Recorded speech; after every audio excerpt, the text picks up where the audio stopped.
Alors, bonjour tout le monde. Bienvenue à notre webinaire sur le FOUAC. Euh, en fait, on est une petite groupe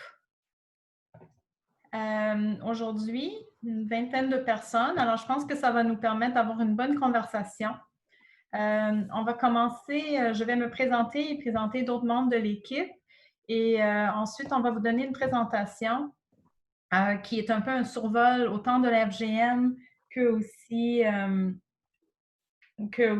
le fonds en question. Et Marie-André, on voit ton Excel et pas le PowerPoint. Oh, pardon. Alors, moi, je suis Tasha Lackman. Je suis vice-présidente communauté et philanthropie à la Fondation du Grand Montréal et je suis ici avec plusieurs de mes collègues, entre autres Marie-André, qui va aussi présenter aujourd'hui, ainsi qu'Élisabeth Léveillé, qui est un chargé de projet par rapport au programme et quelqu'un de notre équipe de com qui va nous aider avec les éléments techniques. Alors, juste quelques items de gestion avant d'aller dans le contenu. Premièrement, on va grever cette présentation, on va enregistrer cette présentation-là pour votre information. Et on va vous demander d'utiliser le chat en bas, le clavardage, pour pouvoir poser des questions pendant qu'on parle. Et à la fin, on va quand même avoir une période de questions où vous pouvez lever votre main, puis on va appeler sur vous. Si vous ne savez pas comment lever votre main sur un Zoom, je sais qu'on passe beaucoup de temps dans les Zooms présentement, mais il y a aussi d'autres plateformes, alors peut-être vous êtes moins habitués. Alors, en bas de votre écran, si vous êtes sur un ordinateur, ou en haut de votre écran, si vous êtes sur un iPad, il y a un petit onglet, un petit icône qui dit « Participants ». Et si vous cliquez là-dessus, ça ouvre une fenêtre et vous avez l'option de lever la main. Et si vous levez la main, vous le voyez, je pense, et d'autres, et seulement les autres vont le voir quand vous levez votre main, puis ça va nous permettre d'appeler sur vous. Alors, on est ici pour vous présenter le Fonds d'urgence pour l'appui communautaire. Mais premièrement, on va juste faire un petit survol sur qui nous sommes à la Fondation du Grand Montréal, quelques projets sur lesquels on travaille pour nous donner un contexte de qui nous sommes. Et ensuite, on va aller dans le nerf de la guerre sur la présentation du FOUAC. Et après, comme j'ai mentionné, il va y avoir une période de questions et de discussion. Marie-André va présenter le FOUAC et après, on va partager la période de discussion. Alors, au niveau de la Fondation du Grand Montréal, nous sommes une fondation publique qui est différente qu'une fondation privée. Donc, nous ne sommes pas une fondation familiale et nous avons une double mission, en fait, autant de lever du capital au service de la communauté que de distribuer des fonds en appui à la communauté. Alors, nous, on engage vraiment les mécènes, les familles pour créer des fonds chez nous. On gère au-delà de 650 fonds qui sont un peu comme des mini-fondations qui permettent aux détenteurs de ces fonds-là, des créateurs de ces fonds-là, de distribuer à des organismes, à des enjeux qui leur tiennent à cœur. Et une fois que l'argent est avec nous, on détient un actif de presque 350 millions de dollars qu'on fait fructifier, on le gère pour assurer que les fonds génèrent des revenus pour pouvoir réinvestir dans la communauté.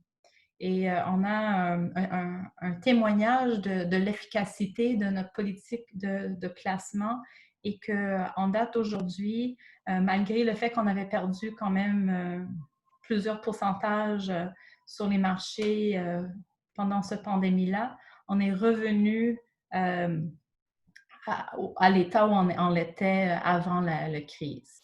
Alors, c'est quand même, ça démontre la résilience de notre organisme.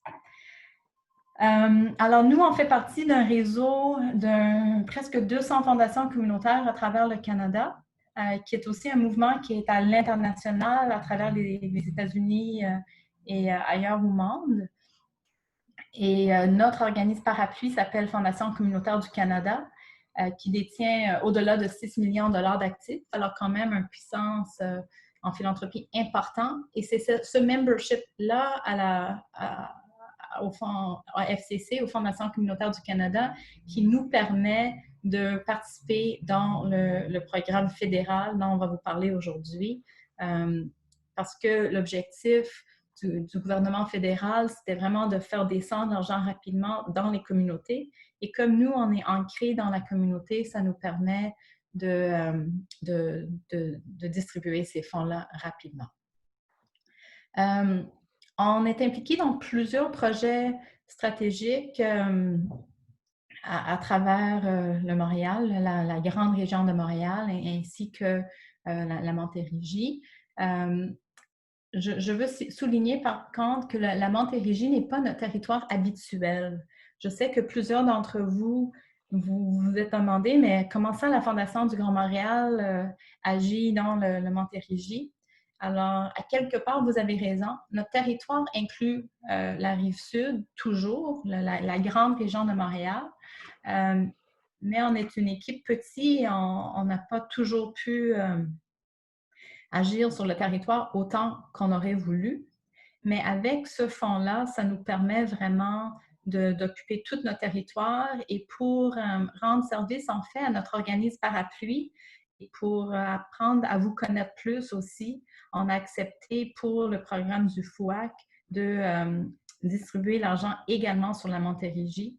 Et c'est pour ça qu'on essaie d'être très proactive et de parler beaucoup de la Fondation et du FOAC pour assurer que vous avez tous accès à ces fonds-là dans les circonstances.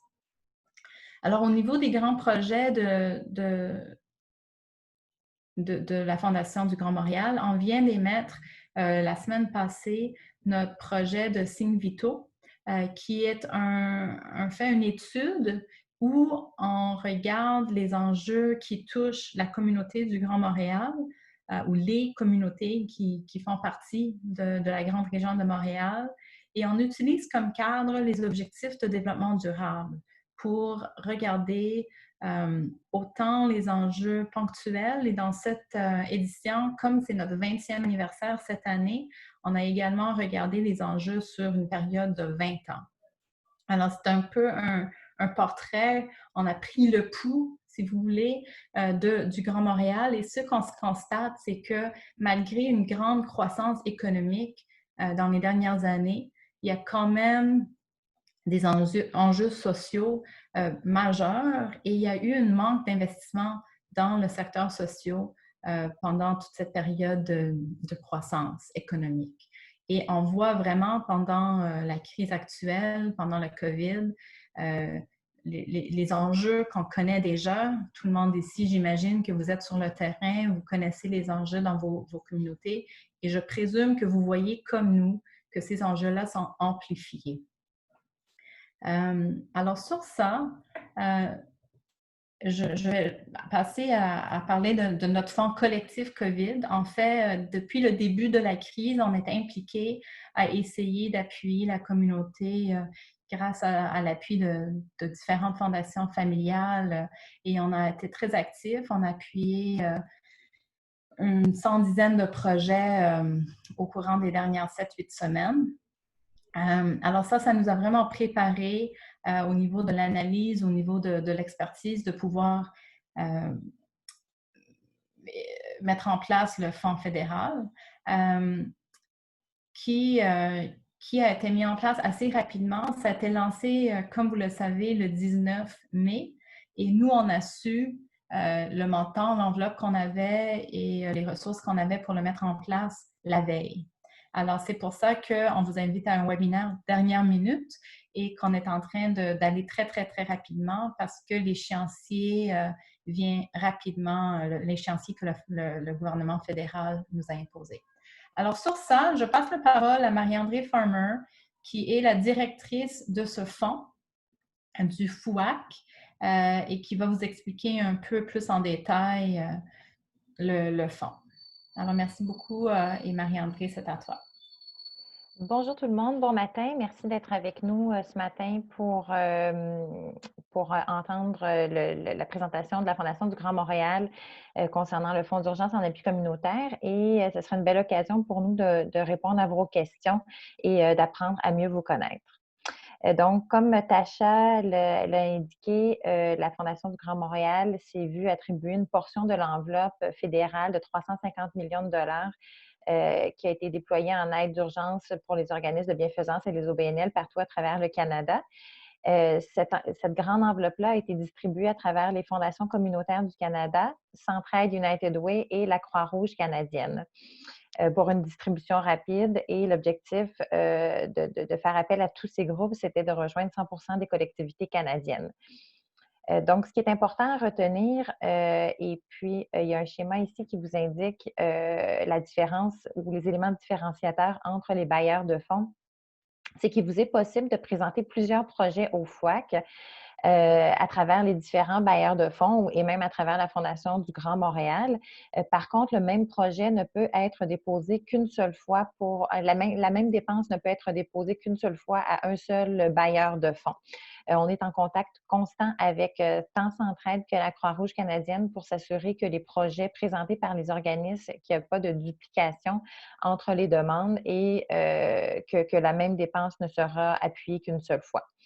Donc, ce schéma-là est disponible sur notre site web et vous aurez aussi accès à la présentation après l'appel si vous voulez en prendre connaissance le plus abondamment et pour vérifier auprès de quel organisme faire une demande et concernant les critères d'admissibilité pour chacun. Donc, à la Fondation du Grand Montréal, c'est un montant de 7,2 millions de dollars qui nous a été attribué à distribuer entre le 19 mai 2020 et le 27, en fait, la fin du mois de juillet. Les demandes de la part des organismes ne seront acceptées sur la plateforme que jusqu'au 27 juillet pour nous permettre une dernière analyse au cours des derniers jours du mois de juillet.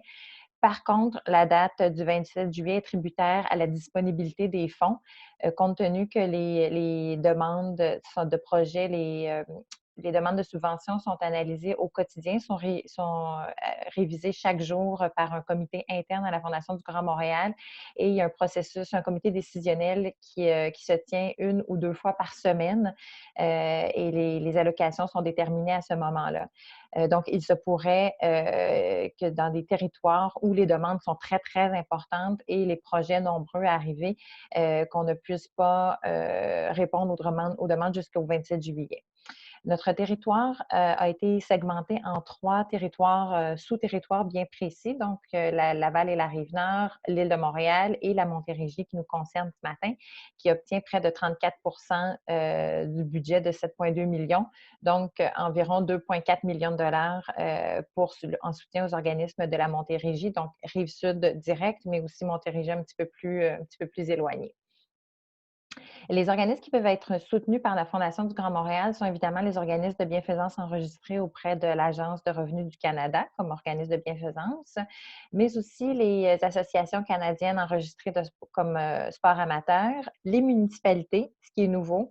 C'est pas des organismes ou des regroupements que la Fondation du Grand Montréal a l'habitude de soutenir, mais dans ce cas-ci, c'est possible. Et les organismes municipaux, Premières Nations ou organismes publics enregistrés qui remplissent des fonctions gouvernementales au Canada. Toutes ces informations-là sont aussi disponibles sur notre site web.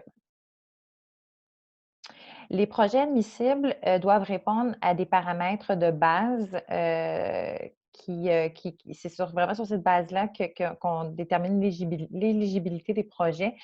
Donc, ils répondent à un besoin urgent qui a été causé par la COVID-19 et si le projet sert à desservir un ou plusieurs groupes vulnérables qui sont définis plus loin dans la présentation. De plus, les dépenses liées au projet doivent toutes avoir été faites, être planifiées avant le 31 mars 2021, mais sont rétroactives à partir du 1er avril 2020. Et le montant maximal qui est octroyé par projet par la Fondation du Grand Montréal est de 75 000 $. Ici, on a cité, puis je ne vous les lirai pas toutes, là, comme je vous mentionne, le projet, la présentation est disponible sur notre site Web, mais quelques exemples de projets qui sont admissibles et toujours en respectant les paramètres de base mentionnés précédemment, là, qui sont vraiment des urgences qui ont été causées par la COVID, donc en réponse à une urgence. Je me permets d'insister sur cet élément-là parce que, évidemment, depuis la mi-mai, il y a un nombre important de projets, là, 200 projets environ qui nous ont été présentés jusqu'à présent. Et à certains moments, bien, on sent un peu une déviation un petit peu plus loin que la COVID.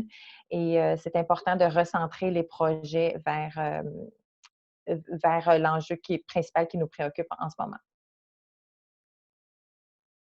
Les populations vulnérables sont très, très larges. Donc, on parle des enfants et des jeunes de toute situation, les aînés, et cetera. Et vous pouvez là en prendre connaissance, évidemment, des populations qui sont d'emblée plus naturellement là, identifiées comme étant vulnérables. Les nouveaux arrivants sont une clientèle qui revient souvent dans nos demandes et pour laquelle on est assez sensible. Au niveau de l'aide à l'emploi également, il y a plusieurs demandes dans cette tranche-là. Et en ce moment, les populations marginalisées au Canada, bien évidemment, c'est des populations pour lesquelles on porte une attention particulière là, dans l'analyse des dossiers avec tout ce qui se passe actuellement. Toutes les informations dont je viens de vous parler et dont Tasha vous a parlé aussi sont disponibles sur notre site web, lafondationdugrandmontréal.org. Il y a un onglet qui est COVID et vous allez être, ne soyez pas surpris, vous allez être redirigé vers le portail des fondations communautaires du Canada. Où vous pourrez trouver le guide de candidature qui comporte, c'est vraiment important de le lire parce qu'il y a tous les critères d'admissibilité, de non-admissibilité aussi et comment procéder à la mise en candidature. La lecture se fait assez facilement et assez rapidement. Donc ensuite, lorsque vous avez déterminé que votre projet était éligible et que votre organisation aussi se qualifiait, vous devez compléter un formulaire d'admissibilité qui est très, très rapide à compléter et la demande de subvention qui est dans 5 sessions, assez facile aussi à compléter. On a vraiment eu un souci, une attention particulière pour les organismes de la communauté, sachant que les subventions les projets de subvention ont été assez nombreux à se déployer au cours des derniers mois. Ça a ajouté quand même une lourdeur pour vous au niveau de l'application à tous ces projets-là, de rédiger les demandes. Donc, la demande se remplit assez facilement. Mais évidemment, il en tient à vous de présenter votre projet en fonction d'un projet précis qui répond bien à l'urgence causée par la COVID et de démontrer que le projet que vous souhaitez présenter répond aussi à des besoins des populations qui ont été qualifiées comme étant vulnérables.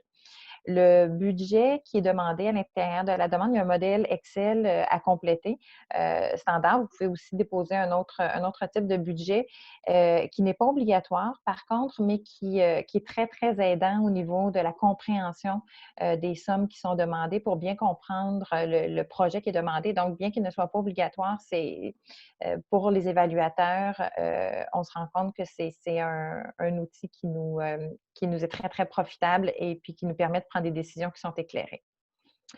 Les évaluations, comme je l'ai mentionné, se font en continu. Donc, tous les jours, on révise des projets en sous-groupe à la Fondation du Grand Montréal. Une fois que vous avez déposé la demande, il y a un délai prévu là, de 5 à 7 jours ouvrables ou peut-être un petit peu plus dans certains cas. À certains moments, là, on s'aperçoit que les demandes qui sont déposées sur la plateforme le nombre est plus important qu'à d'autres. Donc, évidemment, on s'excuse si le délai est un petit peu plus long que 5 à 7 jours ouvrables, mais ça ne devrait pas trop excéder.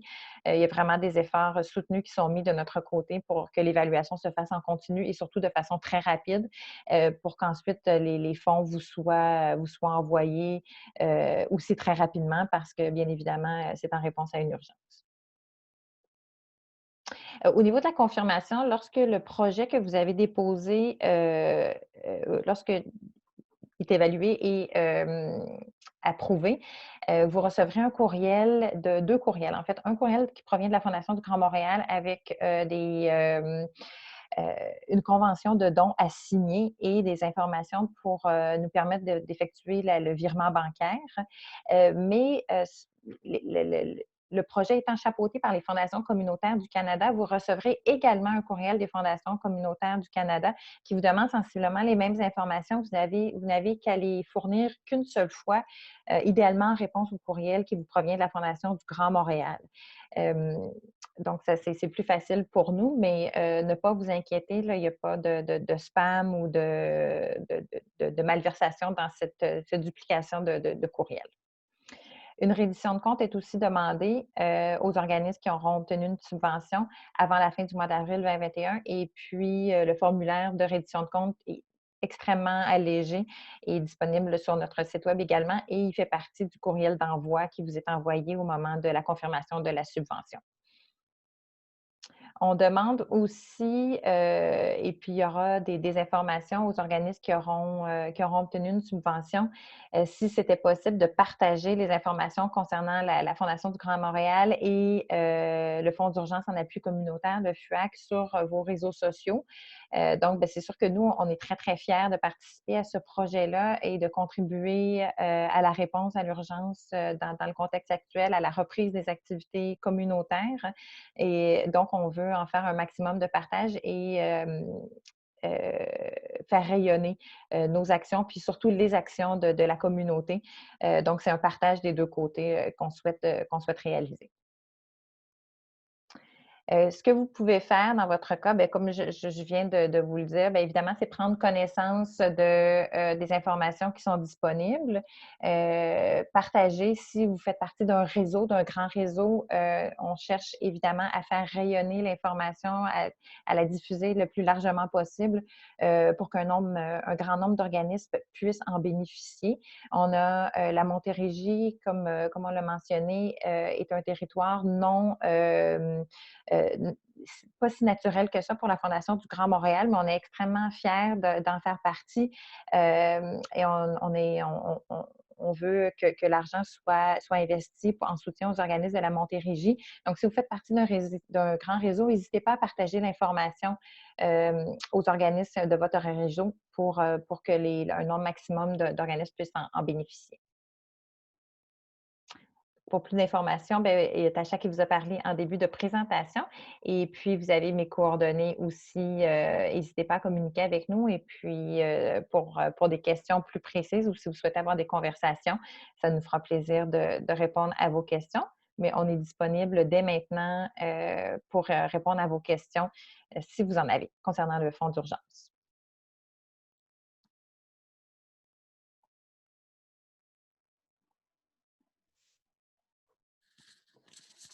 Bonjour, je m'appelle Martin Boire, je suis directeur de la corporation.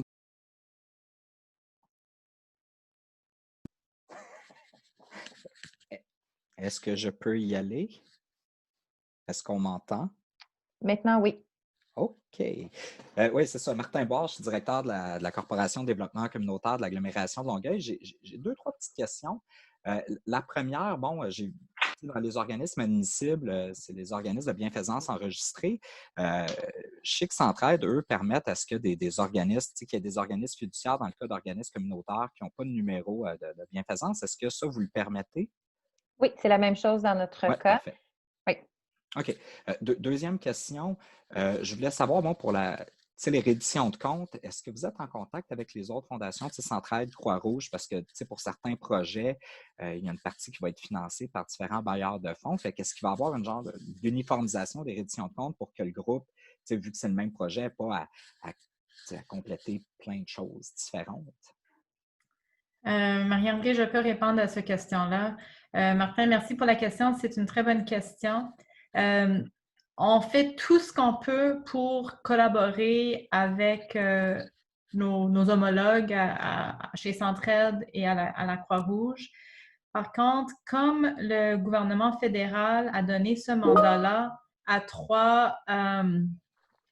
à 3 différentes organismes, en fait.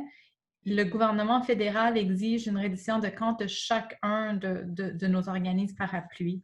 Alors, je pense il y a eu un effort de faire du streamlining et de faire en sorte que la reddition de comptes est très léger et très similaire dans les 3 cas, mais vous allez malheureusement devoir faire 3 redditions de comptes.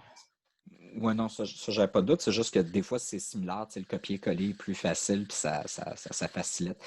Puis finalement, dernière question, parce que bon, là, est-ce que vous avez un regard sur les projets, tu sais, une appréciation des projets collectifs, c'est-à-dire que plusieurs organismes qui se mettent ensemble, qui identifient un besoin populationnel, qui déposent collectivement un projet. Puis dans ce cas-là, de quelle façon on le fait? Puis j'explique, c'est nécessairement quand c'est une communauté qui se réunit, qui réfléchit aux besoins, qui développe un projet. Des fois, c'est des projets qui sont plus importants que quand c'est des projets d'organismes individuels, mais là, il y a un maximum de 75 000. Alors, est-ce que dans ce cas-là, c'est mieux de saucissonner le projet puis en faire plusieurs plus petits projets pour déposer plusieurs demandes pour ne pas être pénalisé? Je me questionnais à ce niveau-là, parce que c'est sûr que nous, la CDC, on essaie de mobiliser nos membres, les organismes de l'agglomération de Longueuil, pour essayer d'avoir une vision collective. Mais on ne veut pas non plus être pénalisé puis être incapable de réaliser les projets parce que les maximums ne nous le permettent pas. Voilà. Ben, merci pour cette question-là. En fait, la mutualisation des ressources, le regroupement d'organismes, ce sont des éléments auxquels on est très, très sensible positivement dans l'évaluation des projets. Je pense que si vous en veniez à déposer un projet dans ce sens-là, bien, ça serait peut-être bien d'avoir une conversation ensemble, puis on pourrait regarder, avant que vous déposiez le projet, on pourrait regarder votre budget puis déterminer la meilleure façon de le déposer si le montant excède 75 000 $. À ce moment-là, effectivement, il pourrait avoir une segmentation du projet en fonction de l'organisme. Mais pour nous, de bien comprendre la portée du projet quand il y a une certaine complexité là, où il y a un regroupement d'organismes. Je pense que ça serait plus prudent et plus aidant aussi pour les évaluateurs qu'on ait une conversation à part du canal habituel là, de dépôt de candidature. Excellent. Bien, merci. Ça répond bien à mes questions.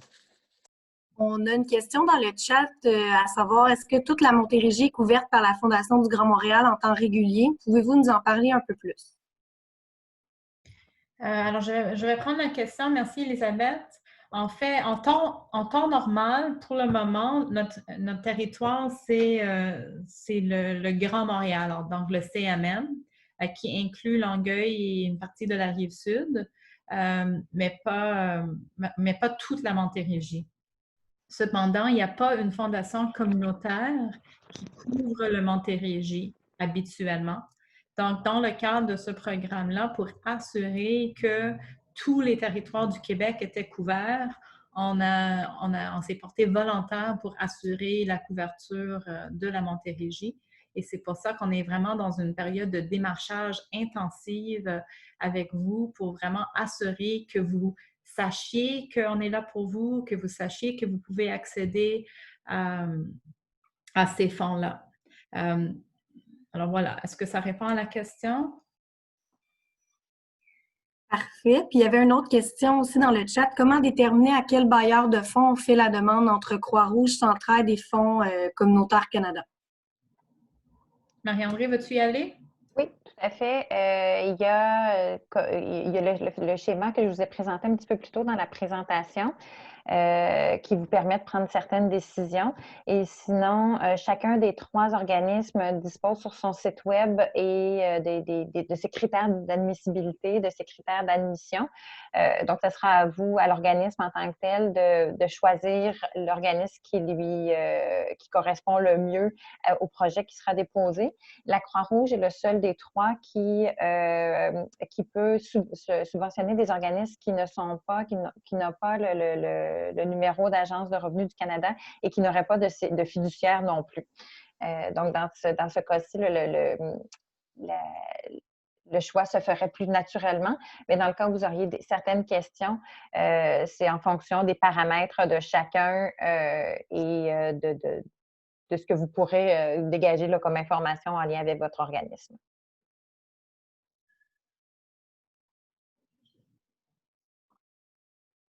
Si je peux compléter, excuse-moi, Elisabeth, si je peux compléter au niveau du territoire, les questions concernant la Montérégie, les délimitations. Il y a une carte qui a été déposée sur notre site web dans la section COVID, une carte géographique qui délimite concrètement là, sur le territoire ce qui fait partie de la Montérégie, ce qui est couvert par la Fondation du Grand Montréal. Le territoire est très, très grand.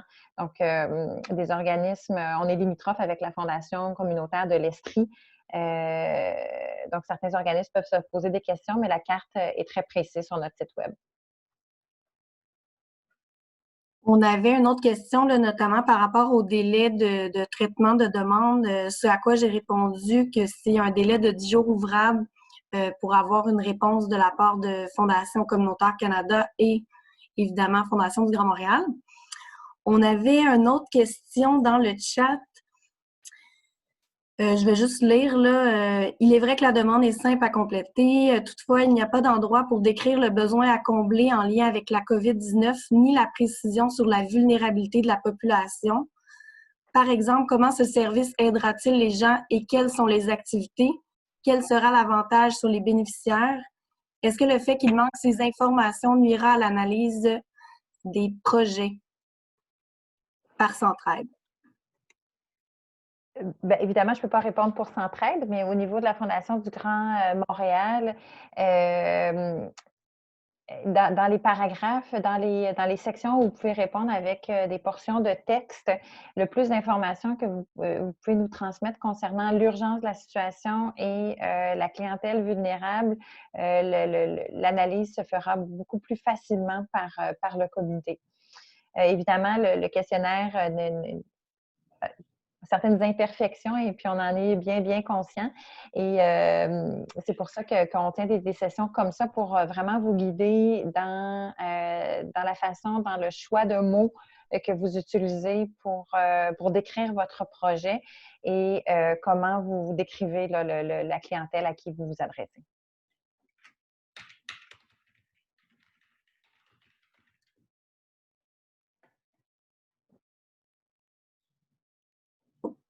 Une autre question. Dans votre analyse, allez-vous vous assurer d'une certaine équité dans la répartition entre les organismes communautaires et les municipalités? Il est facile d'imaginer que les municipalités pourraient déposer de nombreuses et importantes demandes. Bien, c'est une bonne question, mais étrangement, pour le moment, il y a une seule municipalité dans tout le grand territoire de la Fondation du Grand Montréal qui inclut les trois territoires qui a déposé une demande de projet sur les 200 dont on vous a parlé précédemment. Donc, c'est sûr que si on venait à s'apercevoir que les municipalités déposent des projets qui requièrent des investissements importants au niveau du budget, on le prendra en considération et puis on fera attention d'assurer une bonne répartition. Pour le moment, ce n'est pas le cas, mais on tient compte de différents paramètres pour assurer une répartition qui est juste et équitable pour tous les organismes. Ma recommandation serait de déposer le plus rapidement possible tout de même, non seulement pour devancer certaines municipalités, si c'était le cas, mais aussi au niveau de la disponibilité des fonds. Excellent. Une autre question qui revient souvent. Si mon organisation est à Boucherville, mais que je desserre la population du Québec, est-ce que je suis quand même admissible? Oui, tout à fait. Par contre, la Fondation du Grand Montréal ne peut subventionner que la réalisation des activités qui seraient sur son territoire. Donc, à ce moment-là, il y aurait un exercice de votre part à faire au niveau du calcul des populations qui sont desservies et de la segmentation du budget. Et vous auriez à déposer une autre demande à une autre fondation communautaire. Donc, il y en a une à Québec, il y en a à différents endroits au Québec, en Estrie notamment. Laurentides, Lanaudière ont aussi leur propre fondation communautaire. C'est une étape de plus pour les organismes qui offrent un service qui est à une clientèle qui est plus large. Mais c'est une étape qu'il faut franchir pour les organismes et la Fondation du Grand Montréal ne pourra subventionner que la portion qui correspond à son territoire.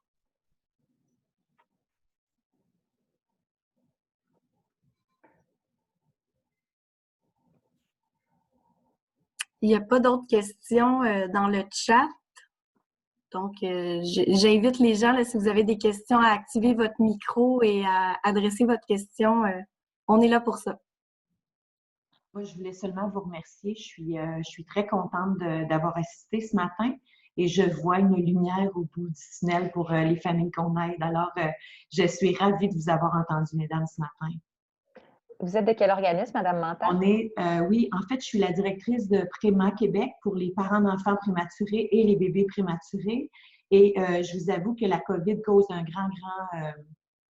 de grands soucis aux familles. Sur l'île de Montréal, les parents n'ont plus accès à un hébergement pour être au chevet de leur bébé prématuré. Alors, c'est très complexe. Là, des parents qui dorment dans leur voiture, je vois ça tous les jours pour être au chevet de leur bébé qui va être hospitalisé des semaines et des mois. Et ils n'ont plus accès à une cafétéria, il n'y a plus de locaux où les parents peuvent faire leur repas, par exemple. C'est très complexe là, dans les 4 unités sur l'île de Montréal. On est vraiment en train de faire des miracles comme beaucoup d'autres organismes. Mais là, évidemment, je vous parlerai d'une autre. Là, mais oui, les familles sont dans un... C'est problématique. Accoucher à terme en temps de COVID, c'est une affaire. Mais accoucher 2, 3, 4 mois d'avance en temps de COVID, c'est très complexe. Les 2 parents ne peuvent pas être au chevet du bébé en même temps. Donc, c'est vrai, c'est vraiment toute une gymnastique d'avoir un bébé prématuré. Encore plus ces temps-ci. Merci, Madame Manta. Dans une description... Oui? Vas-y, je te laisse aller. Après, j'irai avec la question dans le chat. OK. Je voulais juste saisir l'opportunité de l'exemple de Mme Manta pour, dans une conversation, on peut très bien comprendre l'urgence de la situation pour les familles que vous aidez. Par contre, par écrit, ça vient peut-être, c'est moins facile de le comprendre dans le dépôt d'une candidature. Donc, c'est important pour vous, mais aussi si des organismes offraient des services qui étaient similaires, de décrire comment les familles aidées sont identifiées et comment, quel type de services ne sont plus là pour répondre aux besoins que vous décrivez en ce moment. Donc, pour le comité d'analyse, c'est vraiment très, très aidant de bien comprendre comment ces familles-là sont devenues plus vulnérables dans le contexte de la COVID. Si vous me permettez, je vais saisir l'occasion de faire appel à vous pour être sûr que ma demande soit bien comprise. Avec plaisir. Merci. Donc, une question de Geneviève. Les organismes projets qui souhaitaient appliquer au fonds d'urgence, au fonds collectif COVID, sont référés au fonds d'urgence. Y a-t-il des projets qui s'adressent à une reprise à plus long terme? Dans le fond, des projets qui ont une reprise plus long terme sont acceptés, si je comprends bien la question. En fait, vous vous référez au fonds collectif COVID qui a été déployé par la Fondation du Grand Montréal en tout début de pandémie au mois de fin mars, début avril. Donc, on en a parlé en tout début de présentation. On avait amassé près de plus de 1,6 million de dollars parmi les grands donateurs. Ce fonds-là est malheureusement fermé pour le moment. Les fonds ont été épuisés. Et j'imagine que vous faites référence au projet stratégique qui était appuyé dans le contexte dans le cadre de ce fonds-là qui répondait, qui visait à répondre à la relance, au projet qui favorisait une relance des activités post-pandémie et à une reprise des activités. Le Fonds d'urgence en appui communautaire vient remplacer davantage les besoins urgents, immédiats et prioritaires qui étaient couverts dans le fonds collectif, plutôt que les besoins stratégiques, quoiqu'une portion peut aussi être englobée, étant donné que les dépenses sont admissibles jusqu'à la fin du mois de mars 2021. Mais il n'en reste pas moins que la question de base de la réponse à l'urgence causée par la COVID doit être répondue dans ce contexte-là et aussi au niveau des clientèles vulnérables, davantage qu'au niveau des projets stratégiques et à plus long terme. On a une main levée de M. Gingras, Jean-Claude Gingras, si vous voulez y aller. Oui, bonjour. Mon nom est Jean-Claude Gingras. Je suis président de la FECHAM, qui est la Fédération des coopératives d'habitation de la Montérégie. Plusieurs de nos membres dans les coopératives doivent tenir des assemblées Mais avec la COVID, on veut que les gens gardent la distanciation. Donc, je pense que comme tous les organismes, là, tout le monde utilise maintenant le Zoom. Sauf que ce n'est pas tout le monde qui a la même connaissance des outils informatiques et certaines coopératives ou certains membres n'ont pas d'ordinateur. Donc, dans les cas où les gens n'ont pas une assez bonne maîtrise, ils n'ont pas accès à la technologie, mais il y en a qui vont dire, bien, au lieu de l'utiliser, on va faire des rencontres en personne, ce qui pourrait là, augmenter les risques là, de propagation du virus. Est-ce que l'achat d'ordinateurs et de la formation sur les outils numériques pourrait faire partie du projet pour permettre aux gens là, de garder la distanciation sociale? Oui, c'est des éléments que l'on considère. Il y a certaines demandes qui vont dans ce sens-là. On privilégie l'achat d'outils informatiques lorsqu'il est utilisé par l'organisme qui en fait la demande. Donc, quelques outils informatiques pour un organisme pour la poursuite de ses activités. Là où ça devient un petit peu plus difficile et puis l'analyse a besoin d'être plus approfondie, c'est lorsque les outils informatiques doivent aller aux bénéficiaires du service. Donc, on essaie de faire attention à ce niveau-là là, pour toutes sortes de raisons quant à l'utilisation de l'outil informatique à court terme, mais aussi à long terme, et puis sur la gestion des dépenses, parce que ça peut rapidement faire monter des coûts. D'autre part, on tient aussi compte de la situation actuelle, de la situation sanitaire, puis des informations qui nous sont fournies par le gouvernement puis la Direction de la santé publique concernant le déconfinement. C'est sûr qu'en ce moment, la situation n'est pas la même qu'elle l'était au mois de mars ou avril. Donc, certains rassemblements sont permis. Donc, dans l'analyse de la demande, on tient compte de tous ces paramètres-là. Merci beaucoup.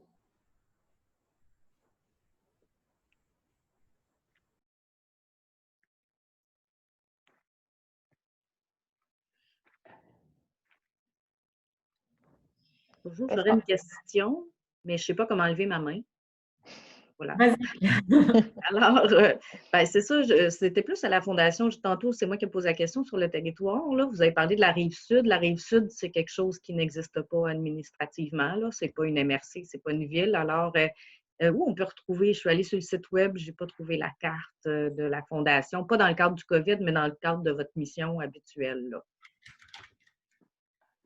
Donc, Châteauguay, Saint-Rémy, Candiac, Sainte-Catherine, tout ça, est-ce que ça fait partie de la Rive-Sud? Est-ce que c'est défini par MRC? Voilà. Dans le cadre du projet du FEAC, ça fait définitivement partie du territoire. Ça, c'est certain. Ça, j'ai bien compris. Mais dans le cadre de vos activités habituelles, vous avez parlé de Rive-Sud. Alors, la Rive-Sud, c'est quoi? C'est tout le CMM. Alors, tous les MRC qui font partie du CMM. Si vous me donnez une seconde, je vais trouver la carte et je vais vous le montrer sur mon écran. Mais si c'est la CMM, c'est correct, ça répond à ma question. C'est exactement ce territoire-là. Exact. Merci. On a une autre mail de Marie-Josée de l'organisme Liberté de choisir. Donc, je vous laisse la parole. Bonjour, donc Marie-Josée, directrice de l'organisme Liberté de choisir en prévention des dépendances en Montérégie-Ouest. Pendant la période de la pandémie, vous savez qu'on a été comme bombardés d'informations, de possibilités, de subventions et tout. Moi, quand j'ai regardé les documents, j'ai d'abord fait une demande à Centraide parce que justement, selon les critères, je pensais vraiment que ça collait davantage. Mais des fois, quand j'écoute votre présentation, j'ai comme un petit doute. Est-ce que j'aurais dû ne pas déposer à Centraide, mais plutôt au fonds d'urgence et tout ça? Fait que des fois, je suis un peu embêtée parce que là, le temps que ma demande de Centraide soit traitée, s'il y a un refus parce que ça cadrait moins ou que de la façon que je l'ai écrite, ça ne passe pas, est-ce que je vais avoir encore le temps de déposer chez vous, par exemple, sachant que les demandes sont grandes et que c'est jusqu'à l'épuisement de l'enveloppe, là? Fait que j'ai des petites inquiétudes par rapport à ça, des fois, parce qu'on est comme bombardé d'informations. Des fois, on consulte rapidement, on pense qu'on prend la bonne décision puis qu'on dépose au bon endroit. Mais je ne voudrais pas être pénalisée, en fait, que l'organisation soit pénalisée avec tout ça. C'est une bonne question et puis on jongle avec ça, avec ces questions-là à tous les jours. Je suis pas 100% au courant des délais de Centraide avec toute la précision, évidemment, de l'organisme, mais je pense que vous devriez recevoir une réponse assez rapidement et selon toute vraisemblance, il resterait des fonds à la Fondation du Grand Montréal advenant un refus de la part de Centraide. Mais effectivement, en fait, c'est que ce qu'il faut se rappeler, c'est que c'est une grande enveloppe de 350 millions qui a été déployée. Fait que c'est faire deux demandes, même si c'est deux bailleurs de fonds différents, ce serait faire la demande au même fonds d'urgence, au même montant, même en grande enveloppe budgétaire. Donc, c'est un des paramètres un paramètre incontournable avec lequel on doit composer, mais on est bien conscient que pour les organismes, ça ajoute une certaine lourdeur. À ce stade-ci, je pense que vous n'avez d'autre choix que d'attendre la réponse de Centraide ou encore, si vous avez un autre projet qui est complètement différent de celui qui a été déposé à Centraide, bien, à ce moment-là, vous pouvez le déposer à la Fondation du Grand Montréal. Ça, on va pouvoir le regarder avec toute la diligence nécessaire. Mais tant que vous n'aurez pas reçu la demande de Centraide, à ce moment-là, vous ne pouvez pas déposer le même projet chez nous. Parfait, merci. C'est ça, je devrais avoir des nouvelles sous peu parce que ça fait presque 2 semaines justement que ça a été envoyé. Donc, mais leur processus, sachez toutefois que leur processus de réception et d'évaluation n'est pas le même qu'à la Fondation du Grand Montréal. OK. Merci.